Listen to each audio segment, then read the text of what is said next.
November 25, 2025, John Simon reflects on 23 years lost to a struggle that began with the 9/11 attacks. His story is not just about personal loss, but about a web of connections and events that shaped his fate. Simon's life was upended when his home at 6240 Malvern became a focal point in a larger scheme. Over the years, he gathered evidence, seeking clarity and justice for himself and others affected by the tragedy. This video explores Simon's journey, the hidden forces at play, and the broader implications of his findings. Let's begin by understanding the context of his ordeal. Simon believes his victimization was not random, but part of a calculated timeline. He points to the hiring of Police Chief Bernard C. Parks in Los Angeles, the Tribeca Theater in Brooklyn, and his own 2001 masonry contract in Claremont as interconnected events. 4 Asian families, the Yawn Park, Jack Chen, Fernando Tan, and a Korean family, were clients in this contract, and Simon alleges their involvement was orchestrated. These events, he claims, converged as a countdown to 9/11, with his own life and liberty caught in the crosshairs. Organization Simon describes extends beyond individuals. He identifies the city and county of Los Angeles, the Pomona Police Department, the Los Angeles District Attorney, and others as links in a chain of command. This network, he alleges, facilitated not only the 9/11 attacks but also his personal losses, his business, his children, and his right to life. Simon's investigation uncovers how these entities worked together, shaping the events that would change his life forever. Simon's research led him to the movie industry, where he discovered what he believes are coded messages and statistical patterns. He points to the Dragnet series from the 1950s as a roadmap, filled with clues that mirror his own experiences. According to Simon, these programs use coded words, phrases, and numbers to foreshadow events, including his forced move from 6240 Malvern to MT Baldy and the Buckhorn Lodge. The connections between entertainment and real-life tragedy are at the heart of his claims. Simon's analysis of Dragnet episodes reveals what he believes is a deliberate roadmap. He interprets addresses, character names, and plotlines as references to his own life and the events leading up to 9/11. For example, the address 6240 appears in both his real life and in the show, while other numbers and names align with key moments in his story. Simon argues that these patterns are too precise to be coincidence, suggesting a deeper level of orchestration. A notable example is the Andy Griffith episode Manhunt, where the character Aunt Bee appears alongside the number 6240.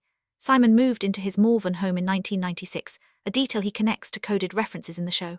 He believes these parallels are evidence of a larger plan, with his life being mapped out in popular media long before the events unfolded. The use of familiar television programs, Simon argues, was a way to communicate hidden agendas in plain sight. Simon presents images from separate episodes that, in his view, mirror the circumstances surrounding his life.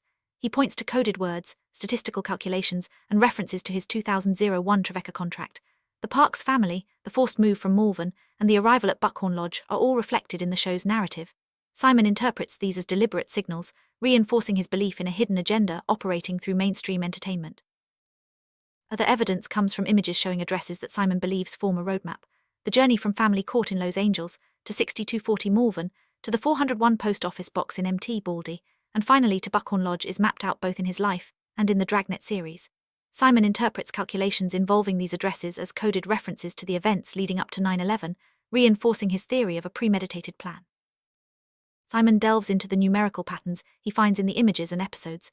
He highlights calculations that reinterpret address numbers, such as 6240 and 6870, as significant markers. These numbers, he argues, are not random, but are part of a system of coded communication. By connecting these patterns to real-life events and locations, Simon builds his case for a hidden network influencing both his life and the broader tragedy of 9/11. Buckhorn Lodge at 6870 MT. Baldy Road becomes a central location in Simon's narrative. He traces his forced journey from Malvern to this lodge, interpreting it as part of a countdown to the 9/11 attacks. The Dragnet series, he claims, contains references to this journey, with character names and plotlines aligning with his real-life experiences. For Simon, the Buckhorn Lodge is more than just a place, it's a symbol of the forces that shaped his fate. Simon's analysis extends to the names and actions of characters in the Dragnet series. He interprets the names Parker and Cleaver as references to the Park contract and the act of leaving Malvern. By removing certain letters, he finds hidden meanings that align with his own experiences. These calculated moves, both in fiction and reality, reinforce Simon's belief in a coordinated effort to manipulate his life and the events surrounding 9/11. Simon's allegations go beyond Police Chief Bernard C. Parks. He identifies a broader network within Los Angeles, including political figures and Hollywood personalities. Simon draws comparisons to Frank Sinatra's Rat Pack and the film Suddenly, suggesting that these cultural icons played symbolic roles in the events that shaped his life. The connections between politics, entertainment, and personal tragedy are central to his claims. Simon draws parallels between Hollywood films and real-life political figures.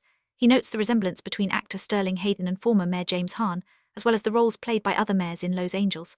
Films like Suddenly and Dr. Strangelove, he argues, contain hidden references to the events and people involved in his story. These parallels, Simon believes, are evidence of a coordinated narrative spanning both fiction and reality. Simon uses date calculations to draw connections between key events and individuals. He interprets the dates when Judge Hahn assumed office, the Bush Gore election, and the release of films like Predator as significant markers. By adding and reinterpreting these dates, Simon finds patterns that he believes point to a hidden agenda. These calculations, he argues, are not just coincidences but deliberate signals embedded in public records and popular culture. Release dates of the films Predator and Predator 2 become part of Simon's analysis. He notes that the writers of these films share names with his former classmates, the Hopkins twins. Simon calculates the days between the release dates and other significant events, finding numbers that he believes are coded references to his own life.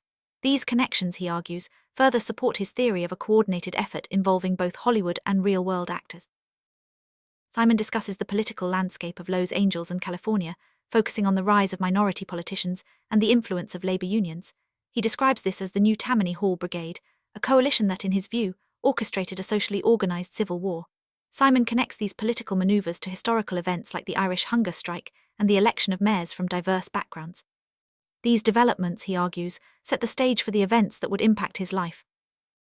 Simon identifies a connection between California politics and the Vatican, noting the election of Pope Francis and the influence of Catholic politicians.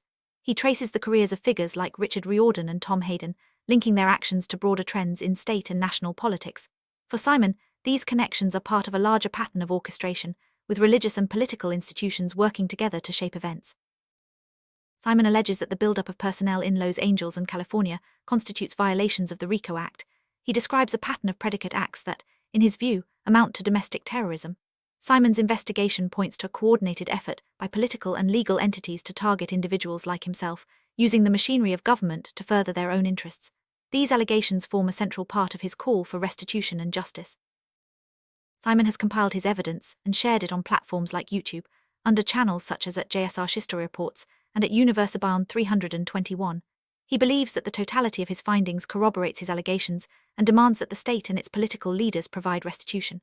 Simon calls for the immediate return of his property, businesses, and children, arguing that the evidence is now clear and convincing. Simon presents a series of statistical references to support his claims. He analyzes the birth dates and terms of office for figures like Arnold Schwarzenegger, calculating the number of days between key events. These calculations, he argues, reveal hidden patterns that connect his life to major political and historical milestones. Simon interprets these numbers as further evidence of a coordinated effort to manipulate events. Simon's analysis includes the inversion and reinterpretation of numbers. For example, he flips the number 9 to 6 or subtracts digits to find hidden meanings. By applying these methods to dates like the Kennedy assassination and the 9/11 attacks, Simon finds patterns that he believes are too precise to ignore. These techniques, he argues, reveal the coded nature of the events that have shaped his life.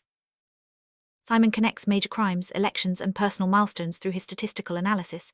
He examines the dates of the Wood murder, the Brown/Goldman murder, and the 2024 U.S. presidential election, finding numerical patterns that align with his own experiences. These connections, Simon argues, demonstrate the pervasive influence of the network he believes is responsible for his victimization. Simon alleges that organizations like the NAACP have been used as political subsidiaries to create class warfare. He argues that the suffering of white European families has been overshadowed by narratives about slavery and civil rights. Simon believes that the educational system in the United States has contributed to this imbalance, furthering the agenda of the network he describes. Simon examines the founding of the Republican Party and its historical significance. He argues that, despite its origins as an anti-slavery party, the GOP has subjected him to a form of indentured servitude since 2001. By analyzing the dates of the party's founding and other key events, Simon finds patterns that he believes validate his claims. These historical connections are central to his understanding of the forces at work. Simon also analyzes the founding of the Democratic Party and its relationship to recent elections and tragedies. He connects the party's history to events like the Sikorsky helicopter crash and the 2024 election, finding numerical patterns that align with his own experiences. Simon believes these connections are evidence of a coordinated effort to manipulate political outcomes and personal lives. Simon examines the significance of the U.S. occupation of Korea, connecting its start date to the founding of the GOP and his own birth.